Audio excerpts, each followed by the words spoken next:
Happy Sunday. You'll have to excuse my voice. I don't know what's going on. Like, it keeps coming in and coming out. I don't know what the deal is. So I'm going to try to get through today's video.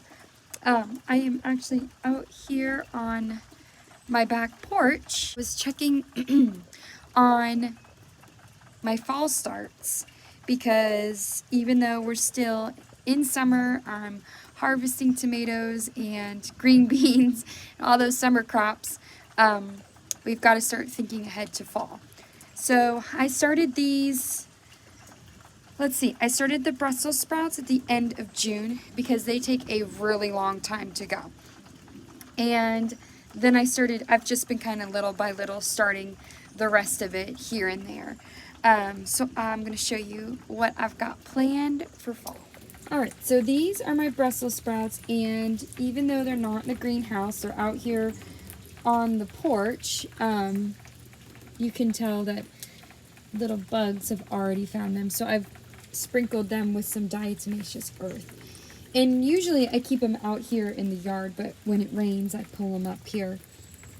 And then I've got broccoli, some kale. I had to start kale because the hogs ate all of mine, so I went ahead and started another round of kale.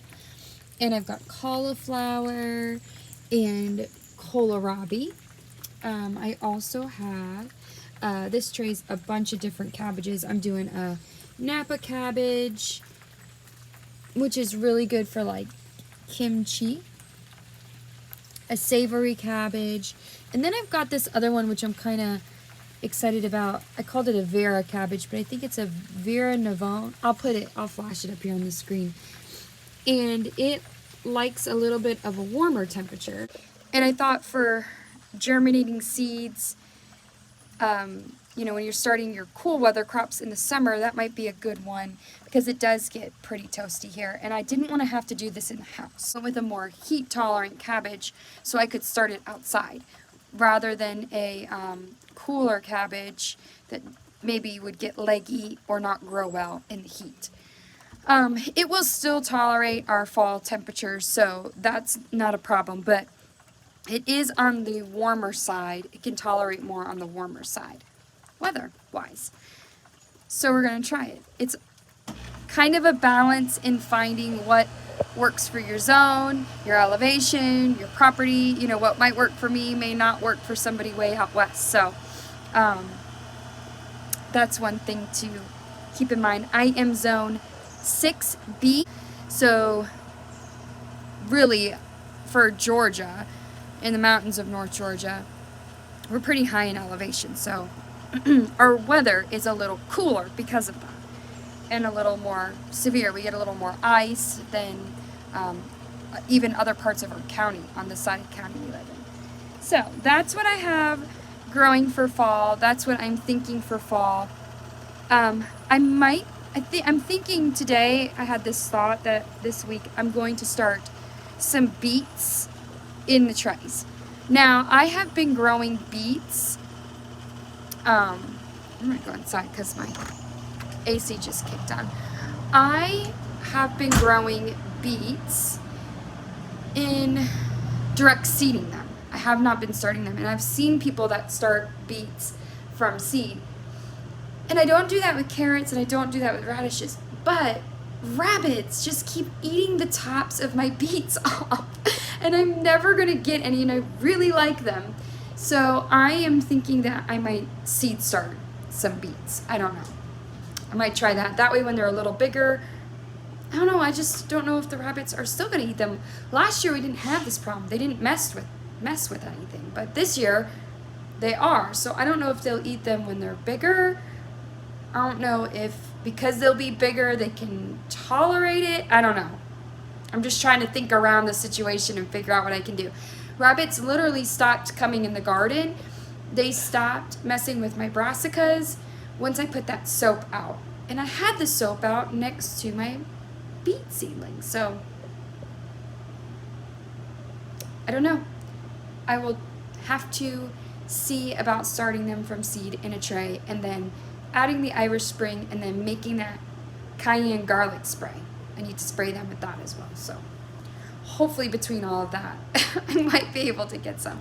I might have to just cross it off the list and count it as a loss, so we'll see.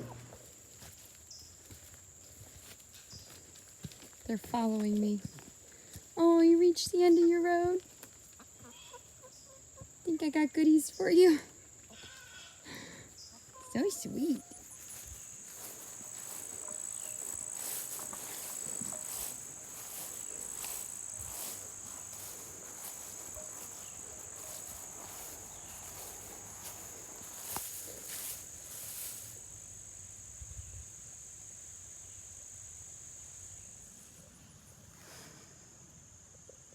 It's kind of bittersweet because it feels like everything's coming to the end.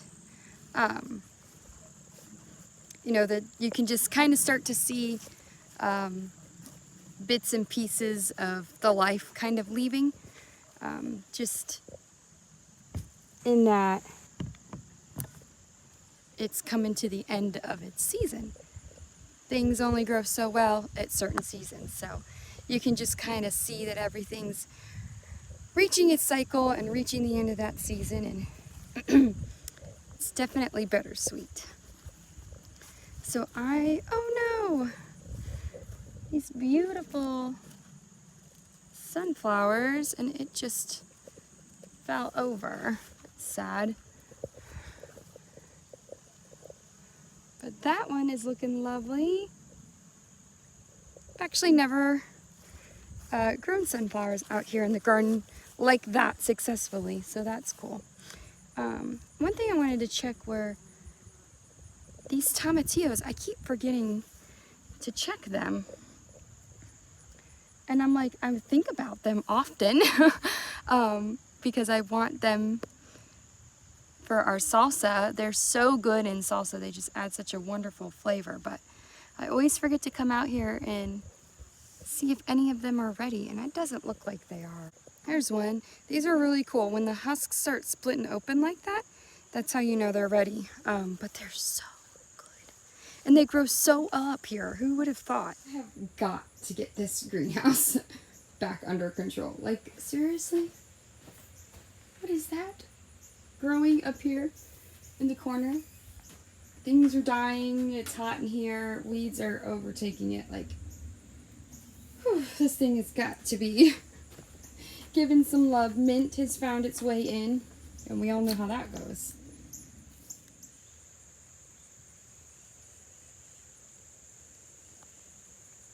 It's like, it had rained before I left, but it was like sunny and it looked like the storm cloud had passed. It most certainly didn't. So definitely got caught in that rain shower a little while ago, and I made it back, but barely. I made it back before like it really started coming down, but I barely made it back. So that is what I've got going on here. We are seeing the summer garden start to make its way out, but also preparing and watching the fall garden make its way in. So it's neat to see how the seasons come and the seasons go, and I feel like you really learn to appreciate that when you're in the garden and you're watching everything and you're really witnessing up close and personal the life cycle of nature. I've got kind of some different plans for fall.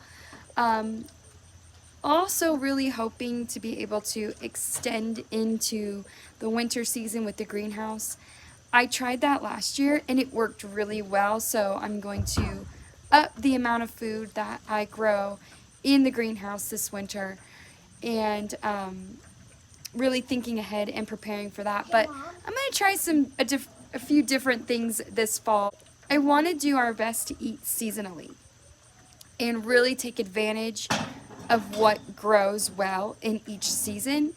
And yeah, I still want to open a jar of summer salsa in December, but I really want to focus our meals and our food around what's coming out each season. So I'm going to try to touch on that a lot this fall and really plan that in the fall garden. And of course, I'm going to take you along and show you what's going to be growing. and how we're going to use that, how we're going to prepare it and eat it and all of the things. So that is it for today. I hope you all have a wonderful rest of your Sunday, and may the Lord bless and keep you. Until next time.